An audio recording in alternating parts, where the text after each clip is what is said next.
No, I don't wanna play no games. No, I don't wanna hear your promises. You do you and I'll do me. That's just the way it is. Boom. Biddly, biddly, biddly, but yes, yeah. Here we go. There ain't nobody down around here, bro. The clout chaser's in, the clout chaser's on, the clout chaser's over here. You know what time it is? We're going all the way back to get his greatness in. Get that badger in and on and over here. We had to move back to get his greatness in. Got to finish it perfectly, properly. Clout chaser's here. If you could keep liking and subscribing, it's much appreciated, guys. The channel simply must continue to bubble and burn. Got a fair bit of abuse yesterday, but also 80% positive comments. I appreciate every which one of you, including the abuse, because a lot of the time the abuse comes in from foreign entities, from the Voldemorts of the world. But quick shit vid, I'm on my way down to Kent immediately after this for an overnight job, so I will be back up Thursday night for the underlap, do not fear. Plan for about 8 o'clock, be there about 9 o'clock, but no, be 8 o'clock tomorrow night, I would imagine, for where we can shoot the shit like nobody do it how we does it. If you don't know by now, you never knew. Shit is as shit does. Clock watchers were going by me when nearly a minute 30 in. No Leeds talk said. My man Rodon has pulled out of the Wales squad. Apparently, according to sources like ketchup, it's not serious and he should be ready for the Fulham game. Hopefully he's on that old school vibes where, you know, my man Farker or like Ferguson used to do it a lot anyway. He'd have a word with him and they'd pull up 2 days before international duty, come off after 60 minutes when the 2-0 up. Gerrard famously did it a couple of times and stuff. I joke, I kid. I'm sure that's not the case. I'm sure he has picked up a knot, but hopefully, you know, he's just taking the Premier League too serious and international duty is not on his priority list. It comes around really quickly, doesn't it? As we do well know. Normally, I can't stand the international break and it drives me absolutely wild. But I think without fan base have been going on online and all the hysteria that's floating about, I think we could do with a little bit of calm, steady the ship. Also gives time for Ampadu and Tanaka to be back in contention, which apparently they will be. So that's 2 new signings, isn't it, that everybody's forgot about. I kid, I joke. You would imagine, obviously, it's Biol or Bernial for the replacement of Rodon if he is injured come the Fulham game, which I don't think he will be. He ain't very injury prone, is he, Rodon? He's been amazing, really, in terms of the amount of games that he's played for us and minutes he's had.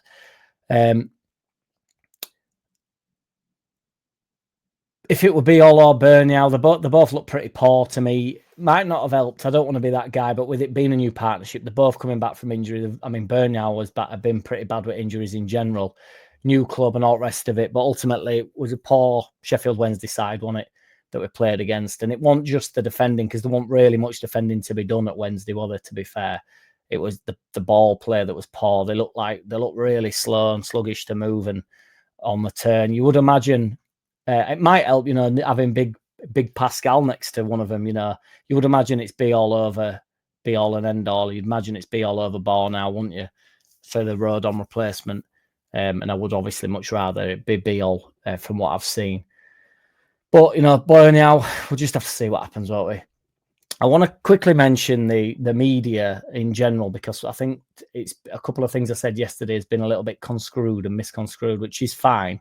But sometimes I just wonder whether people either don't know me or just not really listening, and that's when the abuse flies in, which, again, is fine. Keep it coming, baby. It's good for the algorithm. I want to mention the media and how I don't buy it, you see. So it's all perfect for engagement for them, both on the radio, both on YouTube and stuff. The hate does win more often than not. You've only got to look at Arsenal Fan TV and stuff. And when, to be fair to Simon Jordan, I think it's a bit of a melt every now and again, and he's capable of doing it himself. He does it a lot himself, where he just deliberately hates on stuff and he's snobbish about scenarios in order to be.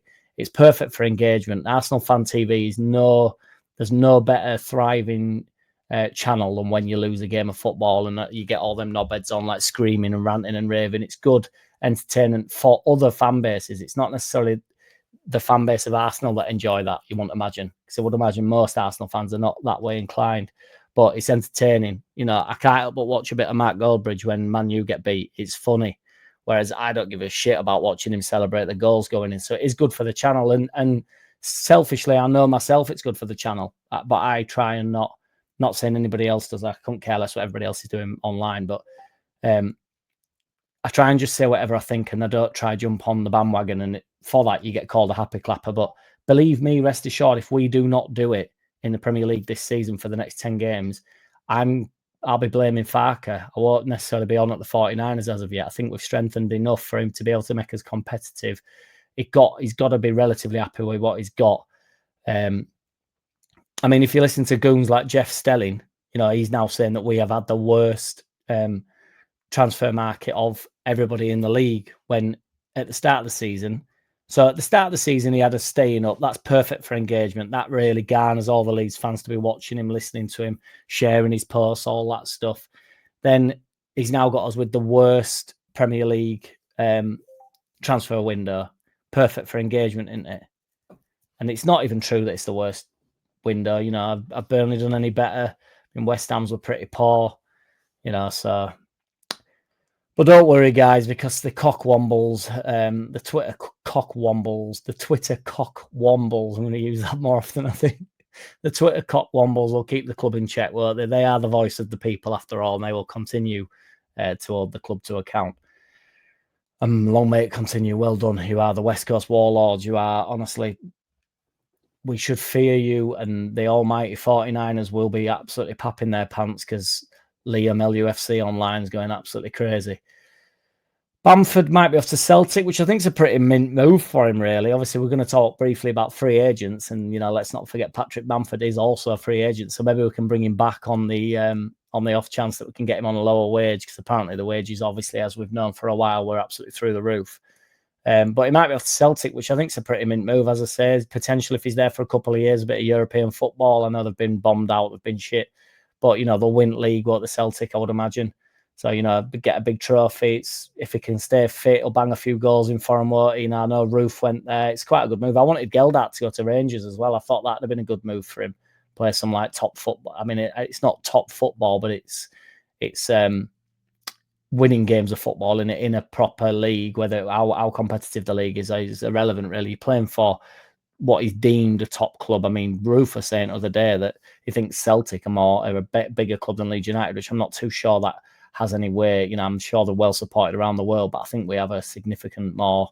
Maybe I'm wrong, but I don't feel as though I am. Steady 4 points. I want to mention as well. People saying, it's been gritty performance. It wasn't good, but I'm glad we got a point, etc. I don't know what the fuck's wrong with you. Honestly, we've just been promoted. That realistically is what most games are going to be like. If we can grind out a 0-0 against Newcastle away from home next time, you have to be absolutely delighted. As we get 10, 12 games into the season, we're going to start realising that games like that are going to come, and when they do, you're going to be delighted that they're there. Say if we'd have got thumped 5-0 midway through the season, if we get thumped 5-0 to Arsenal and then go play Newcastle and draw 0-0 with them, you'd be like, the bounce back ability is amazing. They're not letting it get them down, all this stuff. It's just Farker hate, basically. It's just like desperately trying to find a problem. Bring in Chrissy Wilder if you want, wild, explosive first season back in the Prem. Not. Leeds must be hard to beat. I said it months ago that we just have to be a competitive side, and a competitive side with the side we currently have, and we have been. And that was before a few more signings came in. That's before we'd hardly brought anybody in. So we've brought 10 players in, and some of them are attacking options are simply must-add, whether or not you like it or not, whether or not you like the look of Okafor or you think DCL's injury list is too big. They have ultimately played at a high level. I don't want to get into the who could we have brought in, because you all know the names and everybody's sort of yanging on about, the fact that the club's got no pulling power, or it's Farker, or the 49ers won't just put the money up because we didn't buy Harry Wilson with a minute to go. It would have, for me, been a decent enough signing, but I don't need to go back over that. I'm so up for moving on from this transfer market. I found it honestly depressing. I left all the rumours at the door at one point, and normally I'd be all over it in Championship and stuff, but we're a bit more relaxed in Championship, and we didn't really know who we were getting. So it sort of came out of the woodwork a little bit more, because I think it's harder to keep the secret as well. So if you're in for a player, the agent's playing you against other Premier League sides and against other European sides, and a lot of players are wanted by the same clubs. So it's hard to pick these players up. That's what I'm saying with Okafor. Like, you've got to take that as a decent signing. Played for Milan. People were up for that up until 2 weeks ago. Then we watched him play against Sheffield Wednesday, where I agree, I thought he fucked about a little bit. But when he got at the right back, he did him and he put a couple of decent balls in. Now, the point being with that is he should have just thought, I'm going to have the best day of my life here.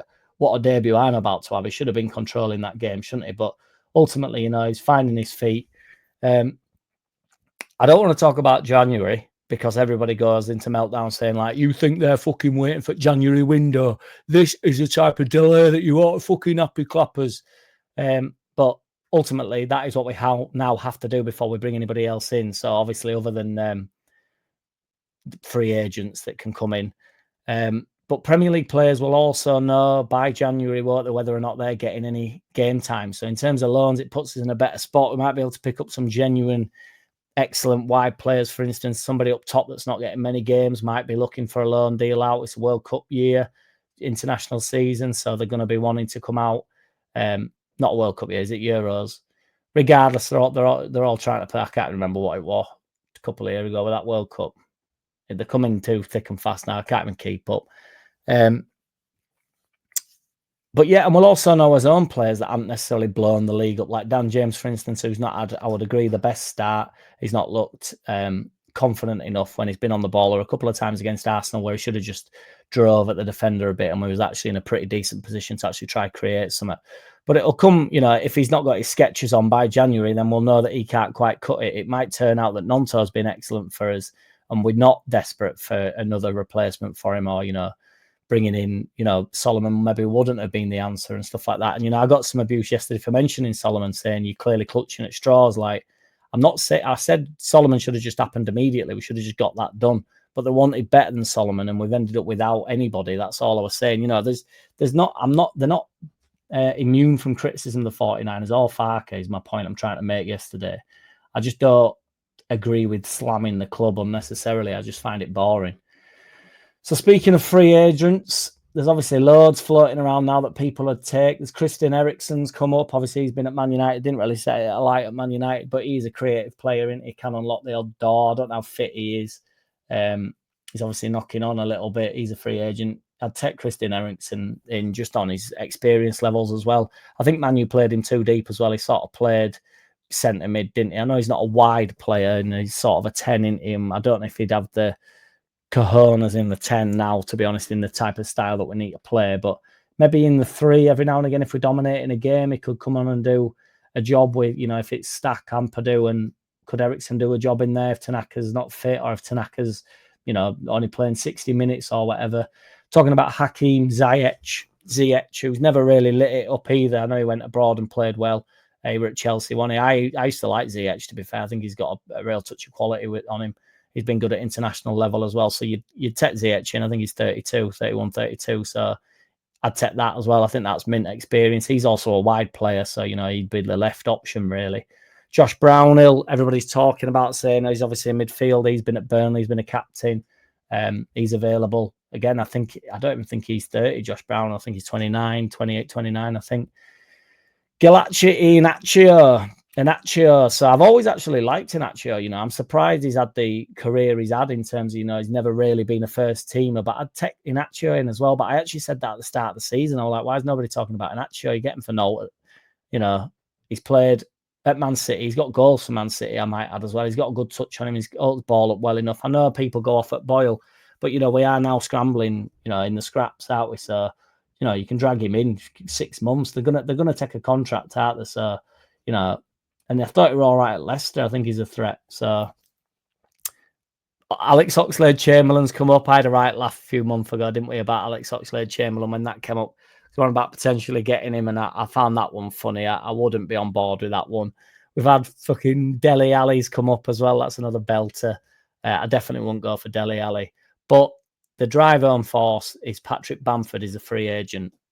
Bring him in. If the 49ers don't do it, it's criminal. They're a shambles. They're bringing the club into disrepute. We're an embarrassment. We look ridiculous. I'm absolutely sick of this club. Underwood's a fucking joke. Parag's a fucking joke. Farke doesn't know what he's doing. Starting 11's championship level, even though we've signed 10 players. I'm fucking sick of this club. We are shite. Can also do that. It's pretty easy. Don't fancy doing it. Take it easy, everybody. Like, subscribe. I'm off to Kent.